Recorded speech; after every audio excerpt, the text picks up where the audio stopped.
안녕하십니까? 오늘 우리는 사도행전 17장에 기록된 기독교 역사상 가장 지적인 만남 중 하나로 손꼽히는 사건을 깊이 들여다보고자 합니다. 바로 사도 바오로가 고대 그리스 철학의 중심지 아테네의 아레오파고 언덕에서 행한 유명한 설교입니다. 이 이야기는 단순히 오래된 종교 기록이 아닙니다. 이것은 다른 문화와 사상을 어떻게 만나고 어떻게 우리의 신앙을 지혜롭고 설득력 있게 전할 수 있는지에 대한 살아있는 지침서와도 같습니다. 이 이야기의 한 구절 한 구절은 오늘을 살아가는 우리에게 깊은 성찰과 묵상의 시간을 선물할 것입니다. 이 깊고 의미 있는 여정을 시작하기에 앞서 잠시 여러분의 마음을 모아주시면 감사하겠습니다. 만약 오늘 이 이야기가 여러분의 마음에 울림을 준다면 좋아요를 누르거나 이 채널을 구독하여 더 많은 분들과 이 은총을 나누는 일에 동참해 주십시오. 바오로 성인이 복음의 씨앗을 뿌렸듯 여러분의 작은 행동 하나가 또 다른 영혼에게 선한 영향력을 전하는 아름다운 씨앗이 될 것입니다. 이 말씀을 듣는 모든 분들께 하느님의 평화와 축복이 함께하기를 기도합니다. 자, 그럼 이제 이야기의 첫 장을 열어보겠습니다. 첫 번째 질문은 이것입니다. 사도 바오로는 왜 그리스, 아테네에 가게 되었을까요? 이것은 복음이 소아시아를 넘어 유럽 대륙으로 건너가는 결정적인 순간이었습니다. 사도행전은 바오로가 꿈속에서 마케도니아로 건너와 우리를 도우라는 환상을 보고 유럽으로의 여정을 결심했다고 기록합니다. 위대한 가톨릭 역사학자 크리스토퍼 도스는 이 순간에 대해 이렇게 말했습니다. 당대의 그 어떤 역사가나 기록자도 한 유대인 설교자가 소아시아에서 그리스로 건너간 이 작은 사건에 주목하지 않았다. 하지만 인류 역사 전체를 통틀어 이보다 더 결정적인 순간은 없었다. 그렇습니다. 이 순간 바오로는 기독교라는 새로운 신앙을 유럽 땅에 가져온 것입니다. 그리고 유럽에 복음을 전했다는 것은 곧 당시 세계의 중심이었던 로마로, 그리고 로마를 통해 온 세상으로 복음이 퍼져나갈 문을 열었다는 의미입니다. 우리는 지금 인류사의 거대한 전환점 앞에 서 있는 것입니다. 오늘날 복음을 전하는 우리에게 이 사실은 큰 교훈을 줍니다. 때로는 어떤 거룩한 충동이나 사명감에 이끌려 무언가를 시작하려 할 때 우리는 주저하며 과연 결과가 어떻게 될까? 라고 묻습니다. 하지만 누가 알겠습니까? 바오로 성인조차 그 여정의 끝에 무엇이 기다리고 있을지 전혀 알지 못했습니다. 그저 성령의 이끄심에 순종했을 뿐입니다. 바오로는 마케도니아 북부의 필리피에서 사역을 시작했습니다. 우리가 잘 아는 필리피 신자들에게 보낸 서간이 바로 이곳에서 탄생했습니다. 그 후 데살로니카로 이동했고 그곳 신자들에게도 훗날 편지를 보냅니다. 그의 사역은 어느 정도 성공을 거두었습니다. 몇몇 사람들이 회심하고 그의 말에 귀를 기울였다는 기록이 있습니다. 하지만 동시에 엄청난 반대와 박해에 직면해야 했습니다. 필리피에서는 감옥에 갇혔고 데살로니카에서는 성난 군중에 의해 도시에서 쫓겨나야 했습니다. 이 또한 오늘날 우리를 위한 또 하나의 교훈입니다. 복음을 전할 때 반대에 부딪히는 것을 두려워하지 마십시오. 기쁜 소식, 즉 복음은 언제나 세상의 가치관에 역행하는 때로는 위험하고 낯설며 기존 질서를 위협하는 메시지였습니다. 그리고 지금도 여전히 그렇습니다. 그러니 누군가 당신을 비난하거나 반대할 때 놀라지 마십시오. 위대한 사도 바오로 역시 똑같은 길을 걸었습니다. 제가 특히 감명 깊게 생각하는 부분은 그가 북부에서 그런 어려움을 겪고도 주저하지 않고 곧바로 아테네로 향했다는 점입니다. 아테네는 당시 로마 제국 세계의 지적, 문화적 수도였습니다. 소크라테스와 플라톤, 아리스토텔레스의 도시, 비록 그들이 바오로보다 400년 전의 인물들이었지만 그들의 정신은 여전히 아테네의 공기를 지배하고 있었습니다. 이것이 바로 기독교의 위대한 본능입니다. 바오로 성인부터 요한 바오로 2세 교황님에 이르기까지 우리 신앙은 언제나 문화의 변방에 머무르지 않고 그 심장부로 들어가려 했습니다. 예수님께서 당신의 메시지가 모든 사람에게 전해지기를 원하신다는 것을 알기 때문입니다. 우리는 철학, 예술, 소통의 중심지로 나아가야 합니다. 이것이 바로 바오로가 본능적으로 아테네로 향한 이유입니다. 그렇다면 아테네에 도착한 바오로에게 무슨 일이 일어났을까요? 성경은 이렇게 기록합니다. 바오로는 아테네에서 동료들을 기다리는 동안 온 도시가 우상으로 가득 차 있는 것을 보고 격분하였다. 우상 숭배. 이것이 과연 오늘날에도 문제일까요? 그렇습니다. 언제나 문제였습니다. 우상 숭배란 참 하느님을 대신하여 다른 무언가를 숭배하는 것입니다. 고대 그리스인들은 특정 신들을 위한 제단을 쌓았습니다. 오늘날 우리 문화는 어떻습니까? 우리 역시 돈, 성공, 권력, 쾌락과 같은 다양한 현대적 우상들을 위한 제단을 쌓고 있지 않습니까? 바오로는 분노했습니다. 그의 분노는 유대 예언자들의 전통에 깊이 뿌리내린 거룩한 분노였습니다. 복음 전파의 핵심은 바로 이것입니다. 사람들이 거짓된 우상을 버리고 참되신 하느님을 경배하도록 이끄는 것. 그렇다면 우리도 오늘날 세상의 우상 숭배를 보며 유로운 분노를 느껴야 할까요? 물론입니다. 하지만 바오로는 단지 분노에만 머무르지 않았습니다. 이 썩어빠진 문화, 저 사람들은 제정신이 아니야 라고 비난만 하고 돌아서지 않았습니다. 그는 행동했습니다. 그는 먼저 유대인 회당으로 갔습니다. 늘 그랬던 것처럼 말입니다. 그의 메시지는 명확했습니다. 부활하신 예수님이야말로 하느님께서 이스라엘에 하신 모든 약속에 대한 위대한 예이십니다. 이 메시지를 가장 잘 이해할 수 있는 사람들은 당연히 구약의 약속을 기다려온 유대인들이었습니다. 오늘날 우리가 예수님과 이스라엘의 역사적 연결고리를 잃어버릴 때 예수님은 그저 막연한 진리를 가르친 수많은 현인 중 한 명으로 전락하고 맙니다. 예수님의 위대함은 그분의 죽음과 부활이 이스라엘을 통해 이어진 인류 구원의 장엄한 역사를 완성했다는 사실에 있습니다. 그리고 다음 구절은 저에게 큰 영감을 줍니다. 그리고 광장에서는 날마다 만나는 사람들과 토론하였다. 저는 이 구절을 정말 사랑합니다. 오늘날의 아고라는 바로 소셜미디어나 인터넷과 같은 공론의 장일 것입니다.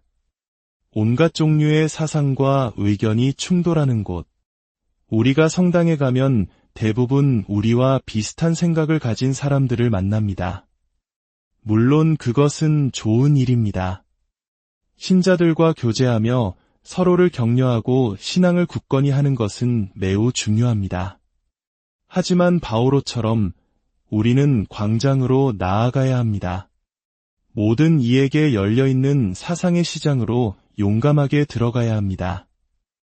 예수님께서는 우리에게 세상 끝까지 가서 기쁜 소식을 전하라고 명령하셨습니다. 몇 해 전 저는 로마에서 베네딕토 16세 교황님의 강론을 들을 기회가 있었습니다. 교황님께서는 리옹의 성 이레네오에 대해 말씀하시며 그가 영지주의에 맞서 싸운 이야기를 하셨습니다. 영지주의자들은 소수의 선택된 이들만이 아는 비밀스러운 지식이 있다고 주장하며 자기들끼리만 진리를 속삭였습니다. 그때 교황님께서 프랑스어로 이렇게 말씀하셨습니다. La foi est publique.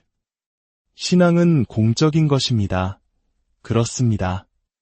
우리의 신앙은 비밀스럽게 숨겨두는 것이 아니라 광장에서 당당하게 선포되어야 하는 공적인 진리입니다. 바오로는 바로 그것을 실천했습니다. 날마다 만나는 모든 사람과 대화했습니다. 그리고 제 철학자로서의 심장을 뛰게 하는 구절이 이어집니다. 에피쿠로스 학파와 스토아 학파 철학자 몇 사람도 그와 논쟁을 벌였다. 이것 보십시오. 바오로는 평범한 사람들, 시장의 상인들과만 이야기한 것이 아닙니다. 그는 당대 최고의 지성들과도 기꺼이 마주했습니다. 에피쿠로스 학파와 스토아 학파는 그 시대의 사상을 이끌던 양대 산맥이었습니다. 오늘날의 주류 철학자는 누구입니까? 우리 시대를 이끄는 사상가는 누구입니까? 우리 그리스도인들은 그들을 알고 그들의 언어로 대화할 준비가 되어 있어야 합니다. 하지만 지성인들의 반응은 냉소적이었습니다. 그들 중 일부는 바오로를 가리켜 이 떠벌이가 도대체 무슨 말을 하려는 건가? 라고 비웃었습니다. 원어인 그리스어 단어는 씨앗을 줍는 사람, 즉 남의 사상을 어설프게 주워 섬겨 짓거리는 지적 허풍쟁이, 혹은 말만 번지르르한 수다쟁이라는 경멸적인 뉘앙스를 담고 있습니다. 북부에서는 물리적인 박해를, 문화의 중심지 아테네에서는 지적인 조롱을 당한 것입니다. 놀랍지 않습니다. 기독교 복음 전파자들은 역사 내내 특히 소위 교양 있다는 문화 엘리트들에게 비웃음과 멸시를 받아왔습니다. 우리는 이에 익숙해져야 합니다. 강한 마음을 가져야 합니다. 하지만 바오로는 멈추지 않았습니다. 철학자들은 그를 아레오파고로 데려갔습니다. 어떤 번역본은 단순히 데려갔다고 하지만 다른 번역본들은 그를 붙잡아 끌고 갔다고 묘사하며 훨씬 더 강압적인 분위기를 암시합니다. 아레오파고는 무엇이었을까요? 그곳은 아테네의 심장부, 파르테논 신전 바로 아래에 위치한 바위 언덕이었습니다. 철학적 토론이 벌어지는 장소이기도 했지만 동시에 중요한 재판이 열리는 법정이기도 했습니다. 400년 전 바로 그곳에서 소크라테스가 젊은이들을 타락시키고 신들을 믿지 않는다는 죄목으로 재판을 받았습니다. 어쩌면 바오로 역시 친근한 대화가 아니라 위험한 사상을 퍼뜨린다는 혐의로 신문을 받는 피고인의 자리에 서 있었을지도 모릅니다. 상황이 어찌 되었든 바오로는 이제 당대 가장 영향력 있는 사람들 앞에서 자신의 신앙을 변호해야 하는 결정적인 순간을 맞이했습니다. 그리고 여기서 인류 역사에 길이 남을 위대한 연설이 시작됩니다. 모든 복음 전파자들이 외워야 할 최고의 교과서입니다.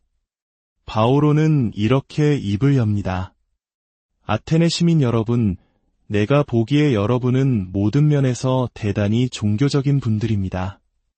내가 여러분의 도시를 돌아다니며 여러분이 예배하는 대상들을 살펴보니 알지 못하는 신에게라고 새겨진 제단도 보았습니다. 놀랍지 않습니까? 불과 몇 구절 전 그는 도시의 우상 숭배를 보고 마음속으로 격분했습니다. 하지만 그는 비난으로 시작하지 않습니다. 그는 고대 수사학에서 캡타티오 베네볼렌티아이, 즉 청중의 호의를 얻는 기술이라 불리는 기법을 사용합니다. 하지만 이것은 단순한 화술이 아닙니다. 이것은 훗날 교부들이 로고스 스페르마티코스, 즉 말씀의 씨앗이라고 부른 위대한 신학적 통찰입니다. 세상의 모든 문화 속에는 비록 불완전할지라도 참된 것, 선한 것, 아름다운 것 안에 하느님 말씀의 흔적, 메아리, 씨앗이 숨겨져 있다는 믿음입니다. 바오로는 말합니다. 여러분 안에서 하느님을 향한 갈망을 봅니다. 여러분의 종교적 직관을 존중합니다. 저의 스승이셨던 프랜시스 조지 추기경님은 종종 이렇게 말씀하셨습니다. 당신이 사랑하지 않는 문화를 복음화할 수는 없습니다. 이 말의 깊은 진리를 생각합니다. 만약 우리가 어떤 문화를 미워하고 경멸한다면 우리는 결코 그 문화의 기쁜 소식을 전할 수 없습니다. 바오로는 아테네 문화 속에서 진리의 반영을 찾으려는 사랑의 본능을 가졌습니다. 성 아우구스티누스도, 성 토마스 아퀴나스도, 성 요한 바오로 2세도 모두 위대한 전통 위에 서 있습니다. 하지만 바오로는 여기서 멈추지 않습니다. 만약 여기서 멈춘다면 기독교를 수많은 종교 중 하나로 여기는 위험한 상대주의에 빠질 것입니다. 그는 이어서 이렇게 선언합니다.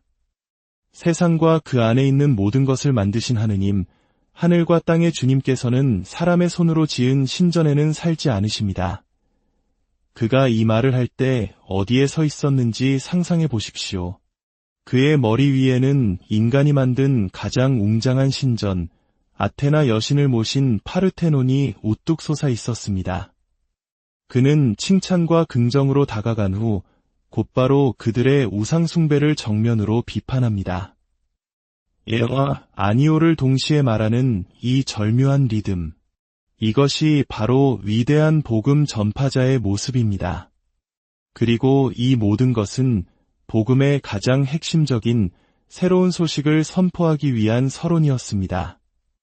하느님께서는 무지의 시대에는 눈 감아 주셨지만 이제는 어디에 있든 모든 사람에게 회개하라고 명령하십니다. 그분께서는 당신께서 정하신 한 사람을 통하여 세상을 의롭게 심판하실 날을 정하셨습니다. 그리고 그분을 죽은 이들 가운데에서 다시 살리심으로써 모든 사람에게 그 증거를 보이셨습니다. 드디어 복음의 심장에 도달했습니다. 예수 그리스도의 부활. 문화를 이해하고 때로는 비판하는 모든 과정은 결국 이 하나의 놀라운 진리, 즉 말씀이신 로고스께서 역사 속에서 결정적으로 자신을 드러내신 사건, 예수님의 부활을 선포하기 위함입니다. 복음 전파자는 결코 이 진리에서 도망치거나 이것을 희석시켜서는 안 됩니다. 우리의 최종 목표는 부활하신 예수 그리스도를 선포하는 것입니다. 마지막으로 그 결과는 어떠했을까요? 죽은 이들의 부활에 관하여 듣고 어떤 이들은 비웃고 제가 이 구절을 읽을 때마다 마음속으로 외칩니다. 오, 바오로 형제님. 당신의 심정을 너무나 잘 알겠습니다. 저 역시 소셜미디어를 통해 복음을 전하면서 수없이 많은 조롱과 비웃음을 당했습니다. 세상 문화는 기독교의 핵심 진리를 언제나 어리석은 것으로 여겨왔고 앞으로도 그럴 것입니다.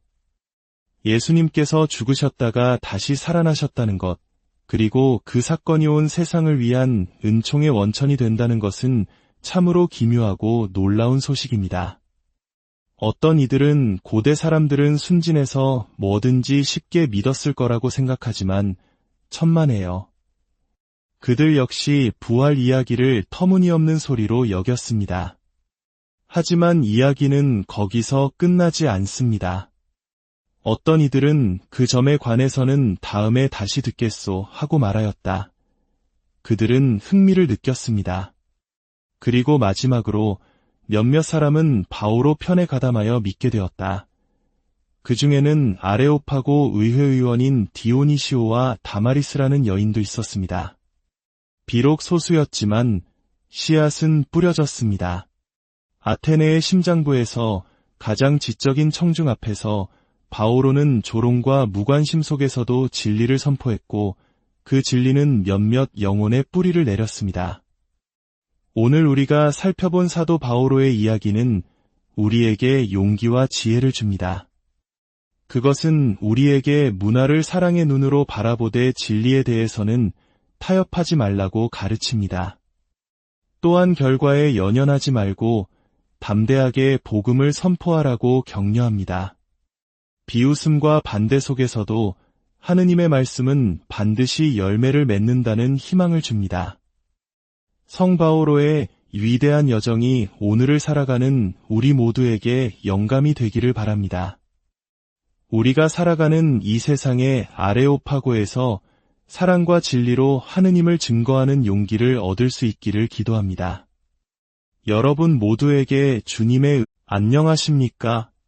오늘 우리는 사도행전 17장에 기록된 기독교 역사상 가장 지적인 만남 중 하나로 손꼽히는 사건을 깊이 들여다보고자 합니다. 바로 사도 바오로가 고대 그리스 철학의 중심지 아테네의 아레오파고 언덕에서 행한 유명한 설교입니다. 이 이야기는 단순히 오래된 종교 기록이 아닙니다. 이것은 다른 문화와 사상을 어떻게 만나고 어떻게 우리의 신앙을 지혜롭고 설득력 있게 전할 수 있는지에 대한 살아있는 지침서와도 같습니다. 이 이야기의 한 구절 한 구절은 오늘을 살아가는 우리에게 깊은 성찰과 묵상의 시간을 선물할 것입니다. 이 깊고 의미 있는 여정을 시작하기에 앞서 잠시 여러분의 마음을 모아주시면 감사하겠습니다. 만약 오늘 이 이야기가 여러분의 마음에 울림을 준다면 좋아요를 누르거나 이 채널을 구독하여 더 많은 분들과 이 은총을 나누는 일에 동참해 주십시오. 바오로 성인이 복음의 씨앗을 뿌렸듯 여러분의 작은 행동 하나가 또 다른 영혼에게 선한 영향력을 전하는 아름다운 씨앗이 될 것입니다. 이 말씀을 듣는 모든 분들께 하느님의 평화와 축복이 함께하기를 기도합니다. 자, 그럼 이제 이야기의 첫 장을 열어보겠습니다. 첫 번째 질문은 이것입니다. 사도 바오로는 왜 그리스, 아테네에 가게 되었을까요? 이것은 복음이 소아시아를 넘어 유럽 대륙으로 건너가는 결정적인 순간이었습니다. 사도행전은 바오로가 꿈속에서 마케도니아로 건너와 우리를 도우라는 환상을 보고 유럽으로의 여정을 결심했다고 기록합니다. 위대한 가톨릭 역사학자 크리스토퍼 도스는 이 순간에 대해 이렇게 말했습니다. 당대의 그 어떤 역사가나 기록자도 한 유대인 설교자가 소아시아에서 그리스로 건너간 이 작은 사건에 주목하지 않았다. 하지만 인류 역사 전체를 통틀어 이보다 더 결정적인 순간은 없었다. 그렇습니다. 이 순간 바오로는 기독교라는 새로운 신앙을 유럽 땅에 가져온 것입니다. 그리고 유럽에 복음을 전했다는 것은 곧 당시 세계의 중심이었던 로마로, 그리고 로마를 통해 온 세상으로 복음이 퍼져나갈 문을 열었다는 의미입니다. 우리는 지금 인류사의 거대한 전환점 앞에 서 있는 것입니다. 오늘날 복음을 전하는 우리에게 이 사실은 큰 교훈을 줍니다. 때로는 어떤 거룩한 충동이나 사명감에 이끌려 무언가를 시작하려 할 때 우리는 주저하며 과연 결과가 어떻게 될까? 라고 묻습니다. 하지만 누가 알겠습니까? 바오로 성인조차 그 여정의 끝에 무엇이 기다리고 있을지 전혀 알지 못했습니다. 그저 성령의 이끄심에 순종했을 뿐입니다. 바오로는 마케도니아 북부의 필리피에서 사역을 시작했습니다. 우리가 잘 아는 필리피 신자들에게 보낸 서간이 바로 이곳에서 탄생했습니다. 그 후 데살로니카로 이동했고 그곳 신자들에게도 훗날 편지를 보냅니다. 그의 사역은 어느 정도 성공을 거두었습니다. 몇몇 사람들이 회심하고 그의 말에 귀를 기울였다는 기록이 있습니다. 하지만 동시에 엄청난 반대와 박해에 직면해야 했습니다. 필리피에서는 감옥에 갇혔고 데살로니카에서는 성난 군중에 의해 도시에서 쫓겨나야 했습니다. 이 또한 오늘날 우리를 위한 또 하나의 교훈입니다. 복음을 전할 때 반대에 부딪히는 것을 두려워하지 마십시오. 기쁜 소식, 즉 복음은 언제나 세상의 가치관에 역행하는, 때로는 위험하고 낯설며 기존 질서를 위협하는 메시지였습니다. 그리고 지금도 여전히 그렇습니다. 그러니 누군가 당신을 비난하거나 반대할 때 놀라지 마십시오. 위대한 사도 바오로 역시 똑같은 길을 걸었습니다. 제가 특히 감명 깊게 생각하는 부분은 그가 북부에서 그런 어려움을 겪고도 주저하지 않고 곧바로 아테네로 향했다는 점입니다. 아테네는 당시 로마 제국 세계의 지적, 문화적 수도였습니다. 소크라테스와 플라톤, 아리스토텔레스의 도시, 비록 그들이 바오로보다 400년 전의 인물들이었지만 그들의 정신은 여전히 아테네의 공기를 지배하고 있었습니다. 이것이 바로 기독교의 위대한 본능입니다. 바오로 성인부터 요한 바오로 2세 교황님에 이르기까지 우리 신앙은 언제나 문화의 변방에 머무르지 않고 그 심장부로 들어가려 했습니다. 예수님께서 당신의 메시지가 모든 사람에게 전해지기를 원하신다는 것을 알기 때문입니다. 우리는 철학, 예술, 소통의 중심지로 나아가야 합니다. 이것이 바로 바오로가 본능적으로 아테네로 향한 이유입니다. 그렇다면 아테네에 도착한 바오로에게 무슨 일이 일어났을까요? 성경은 이렇게 기록합니다. 바오로는 아테네에서 동료들을 기다리는 동안 온 도시가 우상으로 가득 차 있는 것을 보고 격분하였다. 우상 숭배. 이것이 과연 오늘날에도 문제일까요? 그렇습니다. 언제나 문제였습니다. 우상 숭배란 참 하느님을 대신하여 다른 무언가를 숭배하는 것입니다.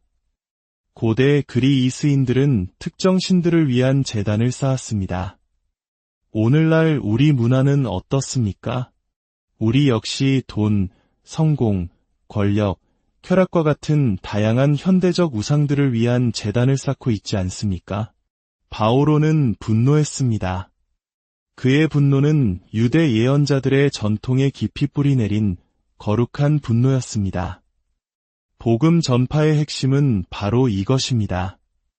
사람들이 거짓된 우상을 버리고 참되신 하느님을 경배하도록 이끄는 것. 그렇다면 우리도 오늘날 세상의 우상 숭배를 보며 유로운 분노를 느껴야 할까요? 물론입니다. 하지만 바오로는 단지 분노에만 머무르지 않았습니다. 이 썩어빠진 문화, 저 사람들은 제정신이 아니야 라고 비난만 하고 돌아서지 않았습니다. 그는 행동했습니다. 그는 먼저 유대인 회당으로 갔습니다. 늘 그랬던 것처럼 말입니다. 그의 메시지는 명확했습니다. 부활하신 예수님이야말로 하느님께서 이스라엘에 하신 모든 약속에 대한 위대한 예이십니다. 이 메시지를 가장 잘 이해할 수 있는 사람들은 당연히 구약의 약속을 기다려온 유대인들이었습니다.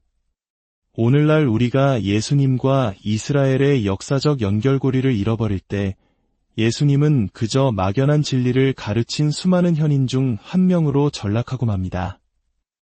예수님의 위대함은 그분의 죽음과 부활이 이스라엘을 통해 이어진 인류 구원의 장엄한 역사를 완성했다는 사실에 있습니다. 그리고 다음 구절은 저에게 큰 영감을 줍니다. 그리고 광장에서는 날마다 만나는 사람들과 토론하였다. 저는 이 구절을 정말 사랑합니다. 오늘날의 아고라는 바로 소셜미디어나 인터넷과 같은 공론의 장일 것입니다. 온갖 종류의 사상과 의견이 충돌하는 곳. 우리가 성당에 가면 대부분 우리와 비슷한 생각을 가진 사람들을 만납니다. 물론 그것은 좋은 일입니다. 신자들과 교제하며 서로를 격려하고 신앙을 굳건히 하는 것은 매우 중요합니다. 하지만 바오로처럼 우리는 광장으로 나아가야 합니다. 모든 이에게 열려있는 사상의 시장으로 용감하게 들어가야 합니다. 예수님께서는 우리에게 세상 끝까지 가서 기쁜 소식을 전하라고 명령하셨습니다. 몇 해 전 저는 로마에서 베네딕토 16세 교황님의 강론을 들을 기회가 있었습니다. 교황님께서는 리옹의 성 이레네오에 대해 말씀하시며 그가 영지주의에 맞서 싸운 이야기를 하셨습니다. 영지주의자들은 소수의 선택된 이들만이 아는 비밀스러운 지식이 있다고 주장하며 자기들끼리만 진리를 속삭였습니다. 그때 교황님께서 프랑스어로 이렇게 말씀하셨습니다. La foi est publique. 신앙은 공적인 것입니다. 그렇습니다. 우리의 신앙은 비밀스럽게 숨겨두는 것이 아니라 광장에서 당당하게 선포되어야 하는 공적인 진리입니다. 바오로는 바로 그것을 실천했습니다. 날마다 만나는 모든 사람과 대화했습니다. 그리고 제 철학자로서의 심장을 뛰게 하는 구절이 이어집니다. 에피쿠로스 학파와 스토아 학파 철학자 몇 사람도 그와 논쟁을 벌였다. 이것 보십시오. 바오로는 평범한 사람들, 시장의 상인들과만 이야기한 것이 아닙니다. 그는 당대 최고의 지성들과도 기꺼이 마주했습니다. 에피쿠로스 학파와 스토아 학파는 그 시대의 사상을 이끌던 양대 산맥이었습니다. 오늘날의 주류 철학자는 누구입니까? 우리 시대를 이끄는 사상가는 누구입니까? 우리 그리스도인들은 그들을 알고 그들의 언어로 대화할 준비가 되어 있어야 합니다. 하지만 지성인들의 반응은 냉소적이었습니다. 그들 중 일부는 바오로를 가리켜 이 떠벌이가 도대체 무슨 말을 하려는 건가? 라고 비웃었습니다. 원어인 그리스어 단어는 씨앗을 줍는 사람, 즉 남의 사상을 어설프게 주워 섬겨 짓거리는 지적 허풍쟁이, 혹은 말만 번지르르 한 수다쟁이라는 경멸적인 뉘앙스를 담고 있습니다. 북부에서는 물리적인 박해를, 문화의 중심지 아테네에서는 지적인 조롱을 당한 것입니다. 놀랍지 않습니다. 기독교 복음 전파자들은 역사 내내 특히 소위 교양 있다는 문화 엘리트들에게 비웃음과 멸시를 받아왔습니다. 우리는 이에 익숙해져야 합니다. 강한 마음을 가져야 합니다. 하지만 바오로는 멈추지 않았습니다. 철학자들은 그를 아레오파고로 데려갔습니다. 어떤 번역본은 단순히 데려갔다고 하지만 다른 번역본들은 그를 붙잡아 끌고 갔다고 묘사하며 훨씬 더 강압적인 분위기를 암시합니다. 아레오파고는 무엇이었을까요? 그곳은 아테네의 심장부, 파르테논 신전 바로 아래에 위치한 바위 언덕이었습니다. 철학적 토론이 벌어지는 장소이기도 했지만 동시에 중요한 재판이 열리는 법정이기도 했습니다. 400년 전 바로 그곳에서 소크라테스가 젊은이들을 타락시키고 신들을 믿지 않는다는 죄목으로 재판을 받았습니다. 어쩌면 바오로 역시 친근한 대화가 아니라 위험한 사상을 퍼뜨린다는 혐의로 신문을 받는 피고인의 자리에 서 있었을지도 모릅니다. 상황이 어찌 되었든 바오로는 이제 당대의 가장 영향력 있는 사람들 앞에서 자신의 신앙을 변호해야 하는 결정적인 순간을 맞이했습니다. 그리고 여기서 인류 역사에 길이 남을 위대한 연설이 시작됩니다. 모든 복음 전파자들이 외워야 할 최고의 교과서입니다. 바오로는 이렇게 입을 엽니다. 아테네 시민 여러분, 내가 보기에 여러분은 모든 면에서 대단히 종교적인 분들입니다. 내가 여러분의 도시를 돌아다니며 여러분이 예배하는 대상들을 살펴보니 알지 못하는 신에게라고 새겨진 제단도 보았습니다. 놀랍지 않습니까? 불과 몇 구절 전 그는 도시의 우상 숭배를 보고 마음속으로 격분했습니다. 하지만 그는 비난으로 시작하지 않습니다. 그는 고대 수사학에서 캡타티오 베네볼렌티아이, 즉 청중의 호의를 얻는 기술이라 불리는 기법을 사용합니다. 하지만 이것은 단순한 화술이 아닙니다. 이것은 훗날 교부들이 로고스 스페르마티코스, 즉 말씀의 씨앗이라고 부른 위대한 신학적 통찰입니다. 세상의 모든 문화 속에는 비록 불완전할지라도 참된 것, 선한 것, 아름다운 것 안에 하느님 말씀의 흔적, 메아리, 씨앗이 숨겨져 있다는 믿음입니다. 바오로는 말합니다. 여러분 안에서 하느님을 향한 갈망을 봅니다. 여러분의 종교적 직관을 존중합니다. 저의 스승이셨던 프랜시스 조지 추기경님은 종종 이렇게 말씀하셨습니다. 당신이 사랑하지 않는 문화를 복음화할 수는 없습니다. 이 말의 깊은 진리를 생각합니다. 만약 우리가 어떤 문화를 미워하고 경멸한다면 우리는 결코 그 문화의 기쁜 소식을 전할 수 없습니다. 바오로는 아테네 문화 속에서 진리의 반영을 찾으려는 사랑의 본능을 가졌습니다. 성 아우구스티누스도, 성 토마스 아퀴나스도, 성 요한 바오로 2세도 모두 위대한 전통 위에 서 있습니다. 하지만 바오로는 여기서 멈추지 않습니다. 만약 여기서 멈춘다면 기독교를 수많은 종교 중 하나로 여기는 위험한 상대주의에 빠질 것입니다. 그는 이어서 이렇게 선언합니다.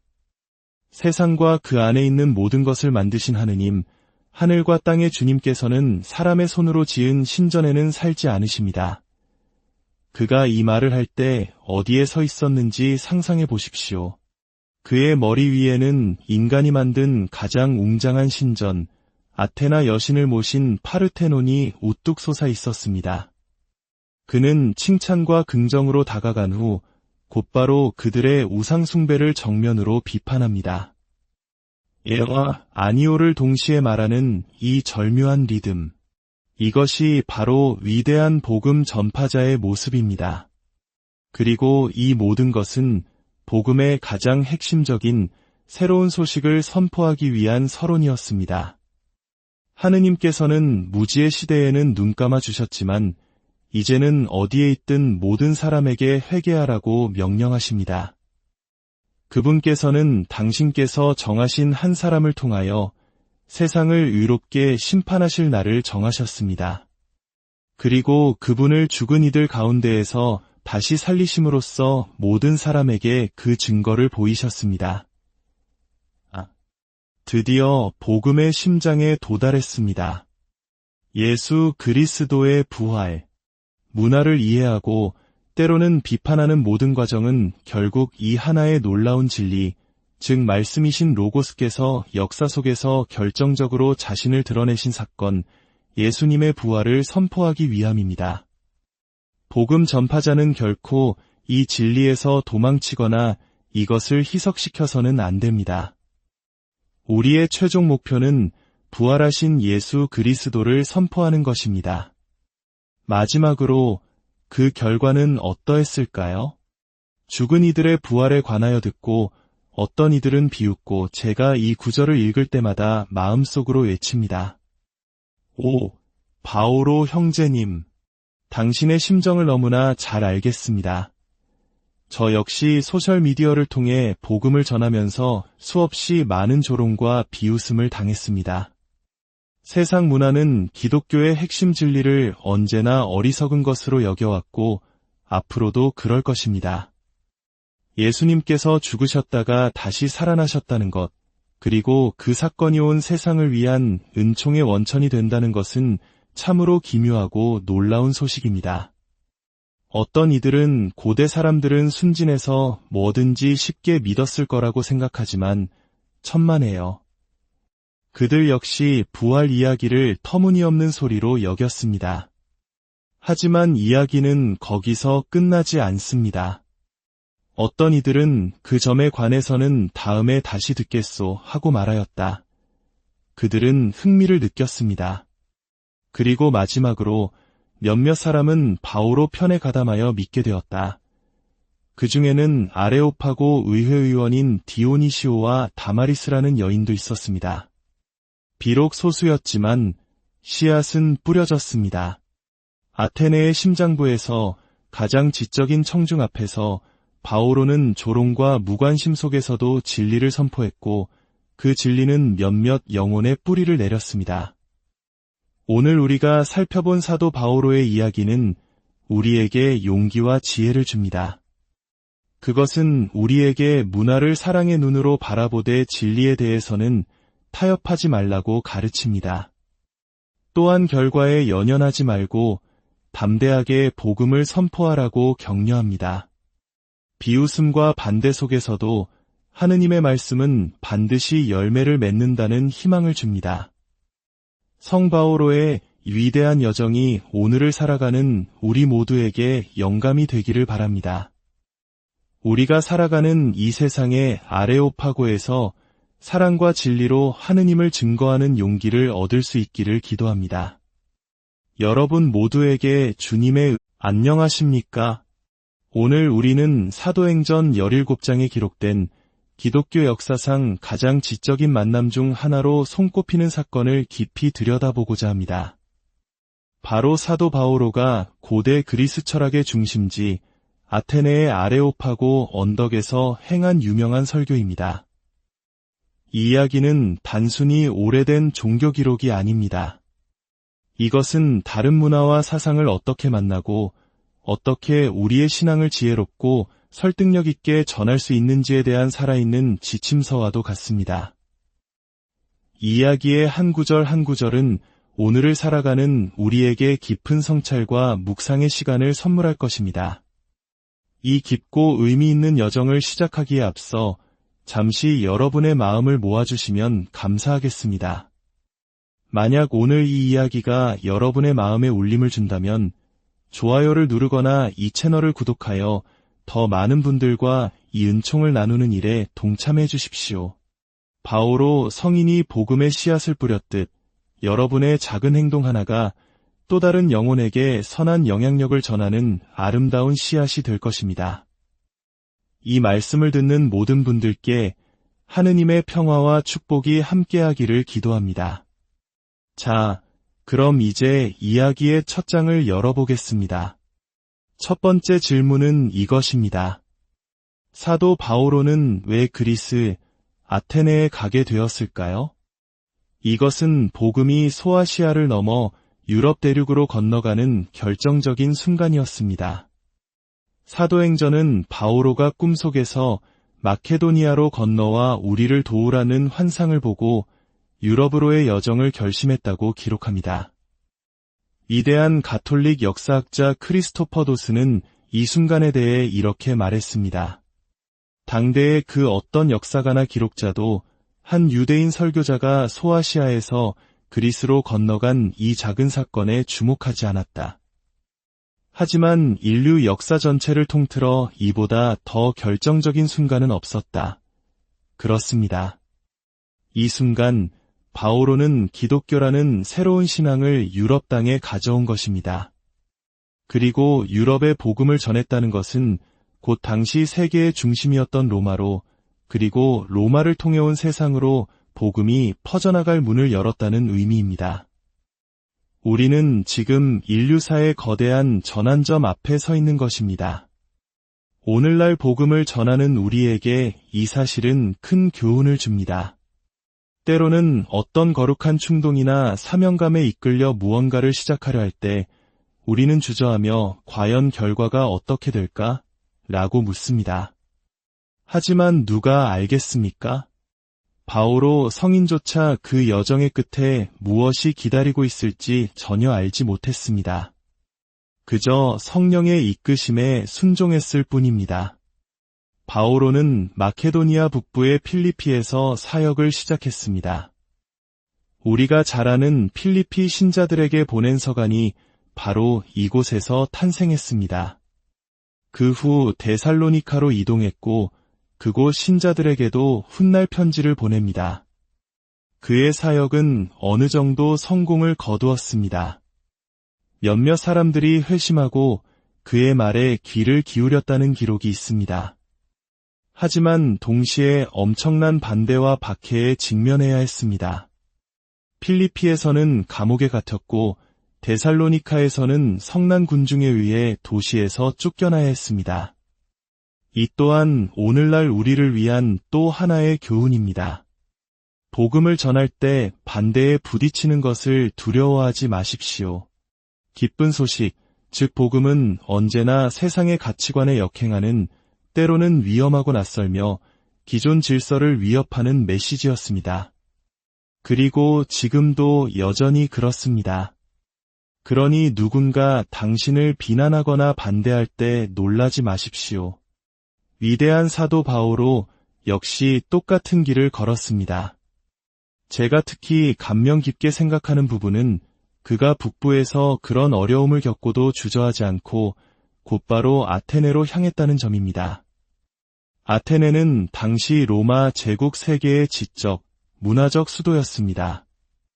소크라테스와 플라톤, 아리스토텔레스의 도시, 비록 그들이 바오로보다 400년 전의 인물들이었지만 그들의 정신은 여전히 아테네의 공기를 지배하고 있었습니다. 이것이 바로 기독교의 위대한 본능입니다. 바오로 성인부터 요한 바오로 2세 교황님에 이르기까지 우리 신앙은 언제나 문화의 변방에 머무르지 않고 그 심장부로 들어가려 했습니다. 예수님께서 당신의 메시지가 모든 사람에게 전해지기를 원하신다는 것을 알기 때문입니다. 우리는 철학, 예술, 소통의 중심지로 나아가야 합니다. 이것이 바로 바오로가 본능적으로 아테네로 향한 이유입니다. 그렇다면 아테네에 도착한 바오로에게 무슨 일이 일어났을까요? 성경은 이렇게 기록합니다. 바오로는 아테네에서 동료들을 기다리는 동안 온 도시가 우상으로 가득 차 있는 것을 보고 격분하였다. 우상 숭배. 이것이 과연 오늘날에도 문제일까요? 그렇습니다. 언제나 문제였습니다. 우상 숭배란 참 하느님을 대신하여 다른 무언가를 숭배하는 것입니다. 고대 그리스인들은 특정 신들을 위한 제단을 쌓았습니다. 오늘날 우리 문화는 어떻습니까?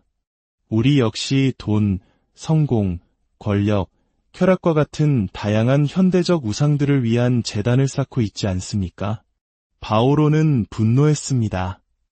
그의 분노는 유대 예언자들의 전통에 깊이 뿌리내린 거룩한 분노였습니다. 복음 전파의 핵심은 바로 이것입니다. 사람들이 거짓된 우상을 버리고 참되신 하느님을 경배하도록 이끄는 것. 그렇다면 우리도 오늘날 세상의 우상 숭배를 보며 유로운 분노를 느껴야 할까요? 물론입니다. 하지만 바오로는 단지 분노에만 머무르지 않았습니다.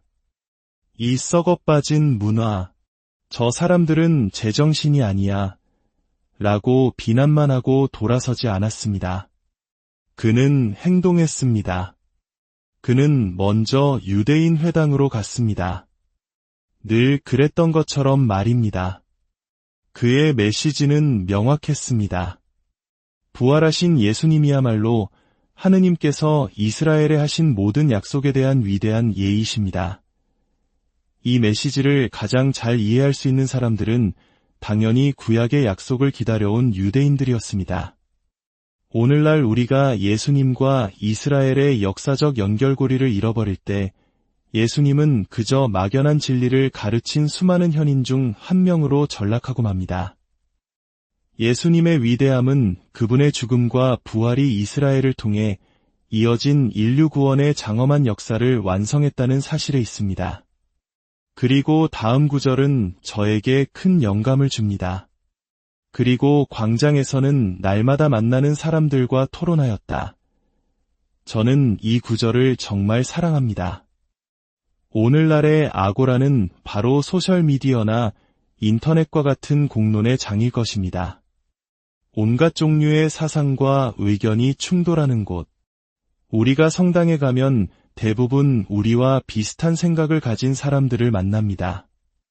물론 그것은 좋은 일입니다. 신자들과 교제하며 서로를 격려하고 신앙을 굳건히 하는 것은 매우 중요합니다. 하지만 바오로처럼 우리는 광장으로 나아가야 합니다. 모든 이에게 열려있는 사상의 시장으로 용감하게 들어가야 합니다. 예수님께서는 우리에게 세상 끝까지 가서 기쁜 소식을 전하라고 명령하셨습니다. 몇 해 전 저는 로마에서 베네딕토 16세 교황님의 강론을 들을 기회가 있었습니다. 교황님께서는 리옹의 성 이레네오에 대해 말씀하시며 그가 영지주의에 맞서 싸운 이야기를 하셨습니다. 영지주의자들은 소수의 선택된 이들만이 아는 비밀스러운 지식이 있다고 주장하며 자기들끼리만 진리를 속삭였습니다. 그때 교황님께서 프랑스어로 이렇게 말씀하셨습니다. La foi est publique.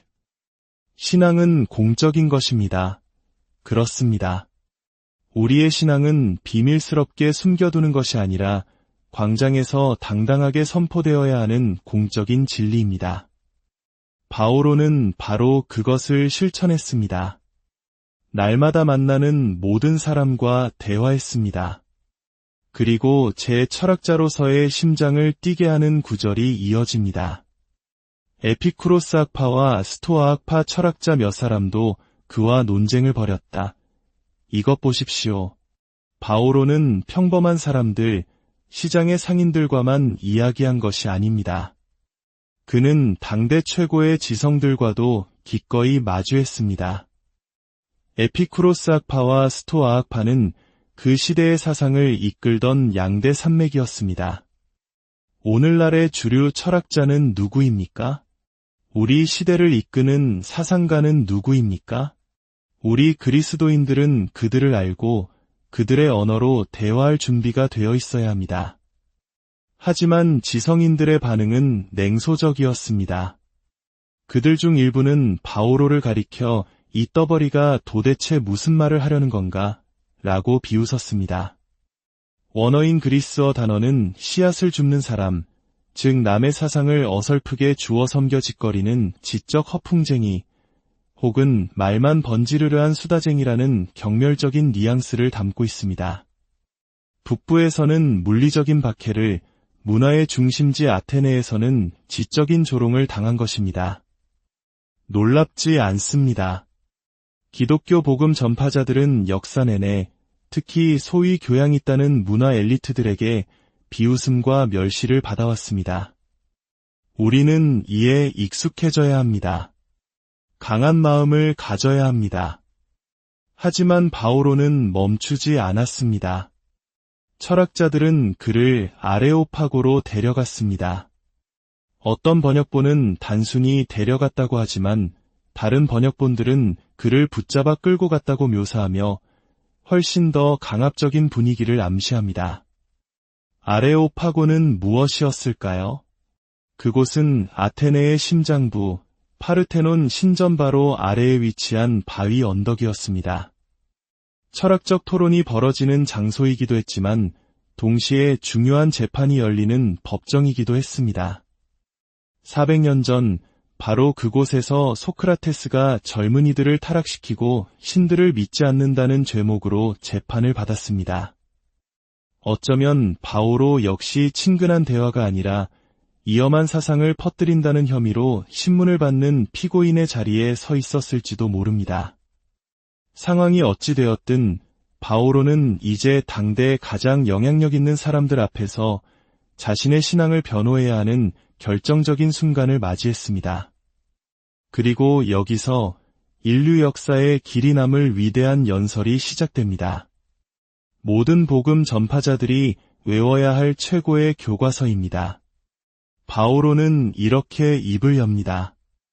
아테네 시민 여러분, 내가 보기에 여러분은 모든 면에서 대단히 종교적인 분들입니다. 내가 여러분의 도시를 돌아다니며 여러분이 예배하는 대상들을 살펴보니 알지 못하는 신에게라고 새겨진 제단도 보았습니다. 놀랍지 않습니까? 불과 몇 구절 전 그는 도시의 우상 숭배를 보고 마음속으로 격분했습니다. 하지만 그는 비난으로 시작하지 않습니다. 그는 고대 수사학에서 캡타티오 베네볼렌티아이, 즉 청중의 호의를 얻는 기술이라 불리는 기법을 사용합니다. 하지만 이것은 단순한 화술이 아닙니다. 이것은 훗날 교부들이 로고스 스페르마티코스, 즉 말씀의 씨앗이라고 부른 위대한 신학적 통찰입니다. 세상의 모든 문화 속에는 비록 불완전할지라도 참된 것, 선한 것, 아름다운 것 안에 하느님 말씀의 흔적, 메아리, 씨앗이 숨겨져 있다는 믿음입니다. 바오로는 말합니다. 여러분 안에서 하느님을 향한 갈망을 봅니다. 여러분의 종교적 직관을 존중합니다. 저의 스승이셨던 프랜시스 조지 추기경님은 종종 이렇게 말씀하셨습니다. 당신이 사랑하지 않는 문화를 복음화할 수는 없습니다. 이 말의 깊은 진리를 생각합니다. 만약 우리가 어떤 문화를 미워하고 경멸한다면 우리는 결코 그 문화의 기쁜 소식을 전할 수 없습니다. 바오로는 아테네 문화 속에서 진리의 반영을 찾으려는 사랑의 본능을 가졌습니다. 성 아우구스티누스도, 성 토마스 아퀴나스도, 성 요한 바오로 2세도 모두 위대한 전통 위에 서 있습니다. 하지만 바오로는 여기서 멈추지 않습니다. 만약 여기서 멈춘다면 기독교를 수많은 종교 중 하나로 여기는 위험한 상대주의에 빠질 것입니다. 그는 이어서 이렇게 선언합니다. 세상과 그 안에 있는 모든 것을 만드신 하느님, 하늘과 땅의 주님께서는 사람의 손으로 지은 신전에는 살지 않으십니다. 그가 이 말을 할 때 어디에 서 있었는지 상상해 보십시오. 그의 머리 위에는 인간이 만든 가장 웅장한 신전, 아테나 여신을 모신 파르테논이 우뚝 솟아 있었습니다. 그는 칭찬과 긍정으로 다가간 후 곧바로 그들의 우상숭배를 정면으로 비판합니다. 예와 아니오를 동시에 말하는 이 절묘한 리듬. 이것이 바로 위대한 복음 전파자의 모습입니다. 그리고 이 모든 것은 복음의 가장 핵심적인 새로운 소식을 선포하기 위한 서론이었습니다. 하느님께서는 무지의 시대에는 눈 감아 주셨지만 이제는 어디에 있든 모든 사람에게 회개하라고 명령하십니다. 그분께서는 당신께서 정하신 한 사람을 통하여 세상을 의롭게 심판하실 날을 정하셨습니다. 그리고 그분을 죽은 이들 가운데에서 다시 살리심으로써 모든 사람에게 그 증거를 보이셨습니다. 드디어 복음의 심장에 도달했습니다. 예수 그리스도의 부활.